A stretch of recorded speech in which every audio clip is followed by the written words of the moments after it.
Hello and welcome to a midweek Wardy's Waffle Farm update. You can see I've got the John Deere 8RX behind me. A lot of the footage from today's video features this tractor working in Beetland. But just before we get there, I just want to touch on something that's cropped up all over the newspapers, the TV, radio and social media the last couple of days.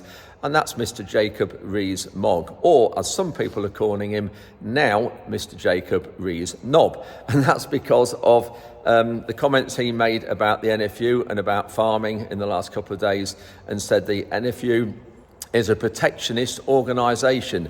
Yes, Mr. Mogg, that's exactly what it is, because the NFU is an organisation, it's a union that tries to protect farmers. So I think you need to understand that before you start criticising minute batters and farming and saying that he wants to eat hormone-treated beef from Australia. Unbelievable comments from somebody in his position. Anyway, it just seems relentless, the attack on farming and farmers at the minute. It's coming from all angles, but we keep going, we keep producing food for the nation while protecting the environment and also wildlife, and we'll keep doing that. Anyway, I'll not get any more rattled into that, because some of these things get me going, as you know. This update's going to feature quite a lot about sugar beet. We're finished with the beans now, by the way, and thank you very much for Russell's for the loan of the 9.90 combine and a McDon header last week to do the beans. Lots of sort of good footage from that you saw last week. And just to touch on that, what we're doing, the beans are going, I think, in the next couple of days here. They're going down to be dried because the canning people, Princes, won't take them over 18%, and our beans, these beans are about 20%. So there'll be more on that in Sunday's update. Anyway, this one's going to feature a lot about sugar beet. We've got 45 odd acres out the ground now. Some of it's gone in the factory as well. The rest of it will be going in the next day or two, and so that will all be in, which is great news. We'll touch on that again on Sunday's update. And one or two other bits on this update, just around the farm, around soils and things as well. So without any more from me, you can just see how wet it's been at the minute. We've got a lot of rain. You can see the tracks on this tractor lathered up, and the idler wheels here as well. So yeah, we've had a lot of rain the last few days. Land work's come to a standstill. No crops have been planted because it's too wet, and we won't be able to do it for a few days. Anyway, that's it for me. Let's crack on with this update. It's about 20 minutes long. I'm trying to keep all the updates to around 20 minutes because I get moaned at if they're too long by some people. So I'll keep them to around 20 minutes, and hopefully we'll see you at the end if you make it there. Thanks very much for watching.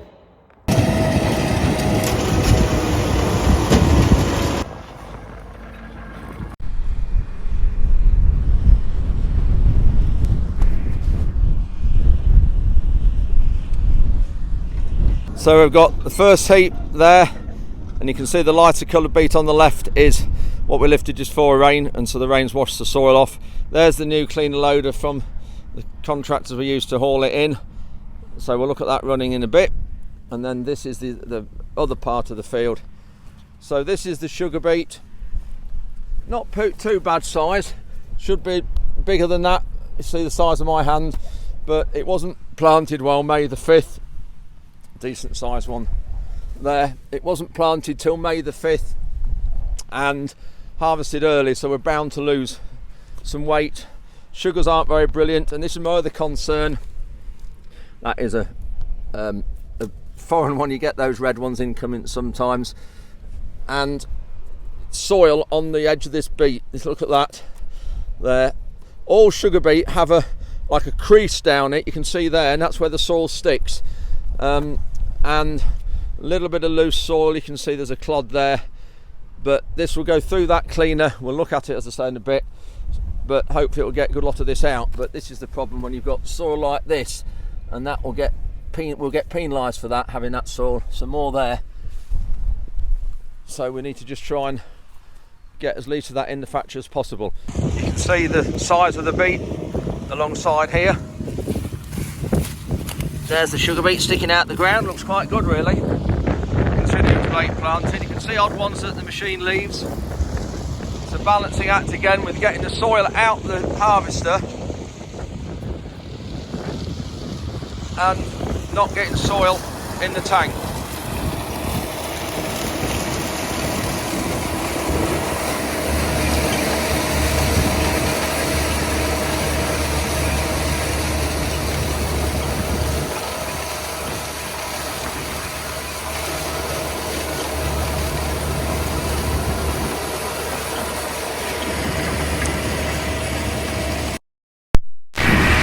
see there, the rollers at the back helping the beet along, and under the cab, the beet coming through there. Then it winds round these wheels, and you can see soil and tops all sliding out.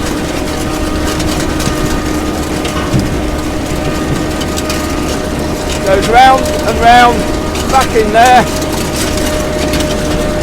and then up this side of the elevator, up into the tank at the top. You can just see the tank through there.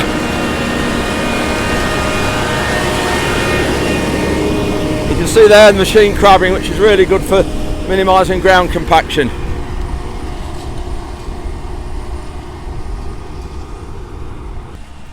Another good example just there of a good sized sugar beet, but then there's a gap there. There should be a plant in there.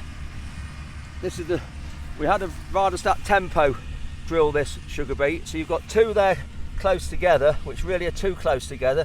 Because they're so close together like that, they restrict each other from growing.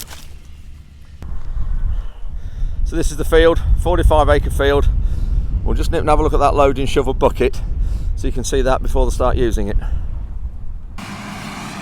Tom's going round the outside of the bean fields and just loosening them. We've taken the press off the back because it's quite sticky now, just takes more pulling, and because it's been done with the Express we don't need it. We don't need the press on the back. You see there the legs loosening it. Doing a really good job here. So next thing through here will be our drill. So that's all been loosened underneath there. Quite a nice field this is for soil texture. You can just see here, that's a sort of a bit of a lump, a sticky lump. No, not too bad. See by the tracks how dry it is. There's the legs. See them close up and the little wings. Low disturbance legs these are. These were designed for this machine about 10 years ago and then since been launched on lots of other machines.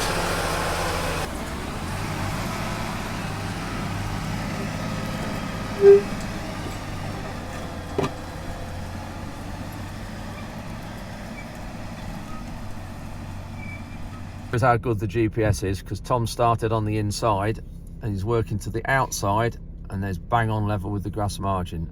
And the reason why Tom starts on the inside is so that when he turns at the corner he's always taking out his previous time's track mark, so there'll be no track work left in the corners. Just spotted a lovely covey of English partridge or grey partridge. Let's see if I can get a better shot of them. And these are meant to be on the endangered list because there's not many about.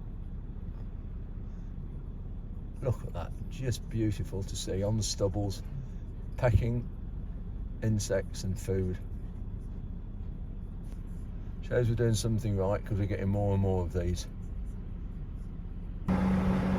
Ruben's just going around the stubbles that are coming spring crops, putting glyphosate on. This field's coming sugar beet. Quite a lot of broadleaf weeds around there, a few thistles on the outside as well. So we're putting 2.7 litres per hectare of glyphosate, which will give us 1,000 grams per hectare of glyphosate active ingredient, because this is a 360 gram product we're putting on. So we're going to hopefully in the next week or so get this cultivated. Also coming behind here we've got fertiliser being applied by a local contractor. And this is a mix of salt and potash.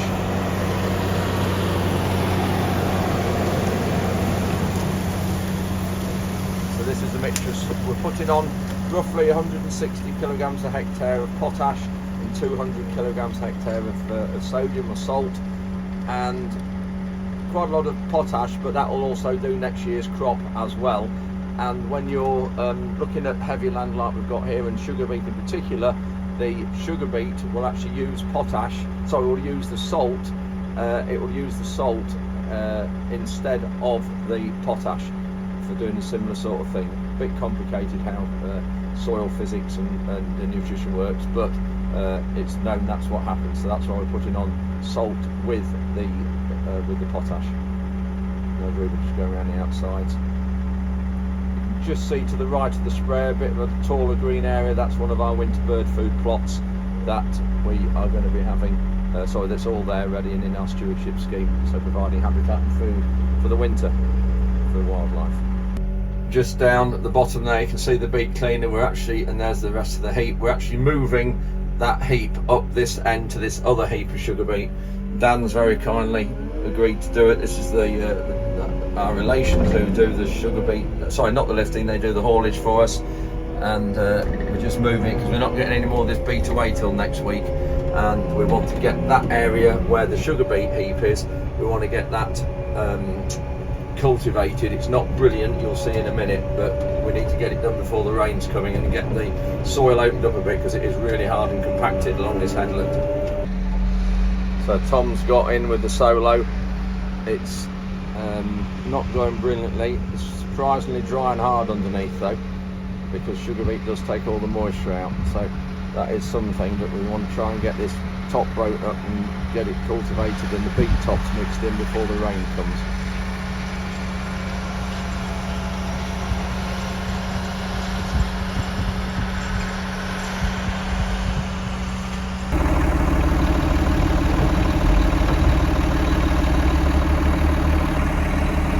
The reason we're moving this beet, or the reason it's not going in the factory, is because they haven't got much beet up, and there's no point in paying the drivers and getting to come in on a Saturday when it can wait till Monday. But it just means that it's just hindering us a little bit, so that's why it's not going in the factory today. But we had 19 loads in the factory yesterday, which was great. And this is all the soil from underneath the cleaner, soil and tops and clods from loading the lorries. This cleaner loader can be controlled from the cab. Down there in the loading shovel cab's got a control panel, and you control it all, speed up the rollers and turn the elevator around, do various functions to make it do a better job without getting out of the cab, and drive it like it is doing now. So it's driving it now from this heap down to the next heap, which is there. That's where Dan's been moving those two, and that's where the lorries are going to be loading from. The amount of good it does in getting the soil out, it makes a huge difference to cleaning the beet properly. Obviously we get charged extra for that, for them loading with the loading shovel and using the cleaner that charges. So I'm not quite sure what is a ton yet, but I'll let you know. So these are the heaps of the soil and stuff that's come out from under the beet cleaner I'm spreading. Little bits of chippings of beet you can see, but you can't help that. You've got to have those come out to get the clods and the soil and the tops out. So I'm just going along here just to spread a bit more. This is about the last bucket full. Then Tom is coming across here, then he's somewhere through there. That's it. And then he's going to mix it all in and try and get this soloed and worked up before the rain comes. The trouble is, it either comes out in one great lump or not at all, and then it's a job to dribble it out. So you need to spread it. If you put it in one big heap, it won't mix in when Tom solos it.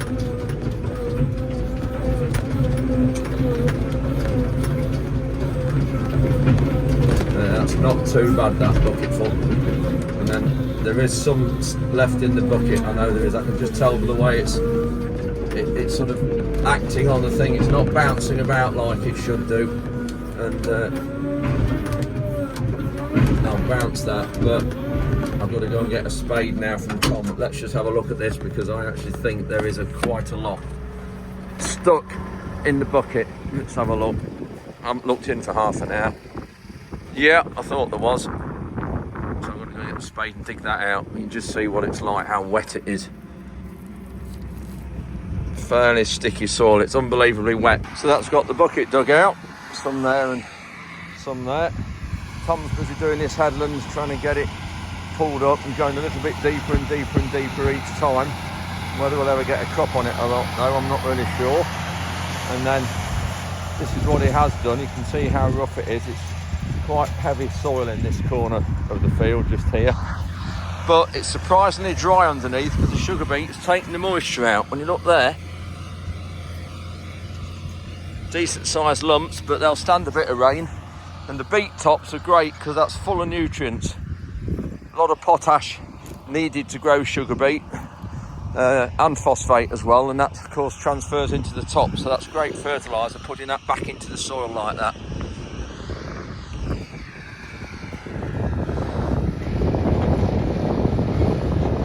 So we're just trying to get this corner dished and loosened underneath and sheet going deeper to try and get something out of it. We might end up broadcasting it yet with a fertiliser spreader, I don't know, we'll see how we go, or even following it, and if we follow it we'll end up putting a couple of drains full length of this field right up past the beet where the beet heap is now.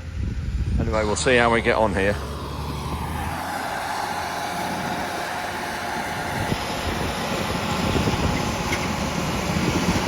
See there, straight in the path, but that's doing a good job there, pulling it up, loosening it, getting something to grip on next time.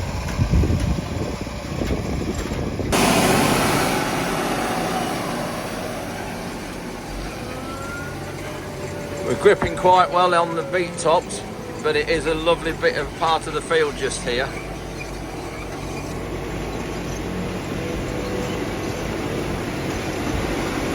Front discs are really mixing it up well, and the loosening legs there doing a good job underneath.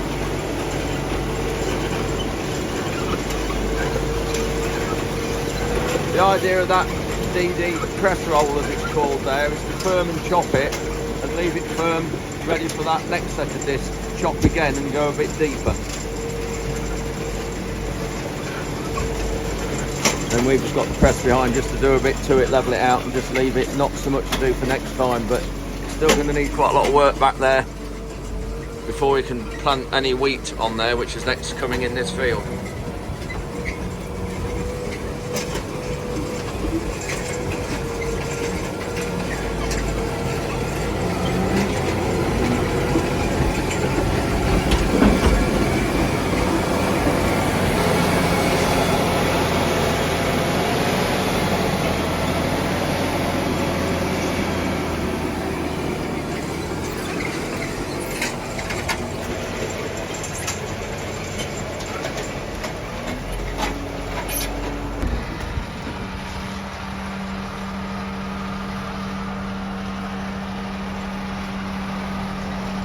I'm stood in our field that we have our long-term cover crop direct drilling trial, 8 years, but it's not having a cover crop on it this year or going to be direct drill, because after 8 years of trials we've found out that we are losing £183 per hectare on average per year when we direct drill and have a cover crop here, compared to the field next door there that is in our standard solo and free flow drill system.